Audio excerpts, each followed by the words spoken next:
আসসালামু আলাইকুম প্রিয় দর্শক এবং শ্রোতা, আমি ডাক্তার মোহাম্মদ আসিফুল আমিন। আমি নবজাতক ও শিশু রোগ বিশেষজ্ঞ হিসেবে কাজ করছি। আমি আছি আপনাদের সাথে একটি বিষয় নিয়ে আলাপ করার জন্য। আজকে আমরা যে বিষয় নিয়ে আলাপ করব সেই বিষয়টি হচ্ছে যে বাজারে বিভিন্ন কোম্পানির বিভিন্ন ফর্মুলেশনে ভিটামিন ডি এর প্রিপারেশন অ্যাভেলেবেল।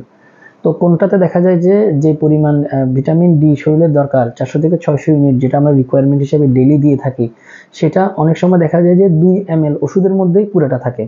অনেক সময় দেখা যায় যে কোনো কোম্পানির যে ভিটামিন ডি সলিউশন বা সাসপেনশন অথবা সিরাপ অথবা ড্রপ, সেগুলোতে দেখা যায় যে 2 ফোঁটার ভিতরেই সারাদিনের যে রিকোয়ারমেন্ট সেই রিকোয়ারমেন্টটা থাকে।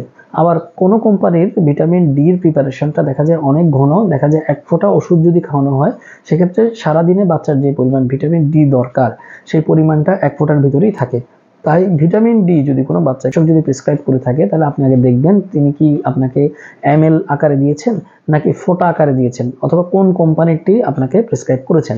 বিভিন্ন কোম্পানির যেহেতু বিভিন্ন রকমের ফরম্যাটে ভিটামিন ডি বিভিন্ন ঘনত্বের ওষুধ পাওয়া যায়, সেক্ষেত্রে আপনাকে খুব খেয়াল রাখতে হবে যে পরিমাণটা ঠিক আছে কিনা এবং বাচ্চার সাথে ডোজটা সঠিক হচ্ছে কিনা। তো দর্শক, আজকে এই পর্যন্তই। ধন্যবাদ সবাইকে।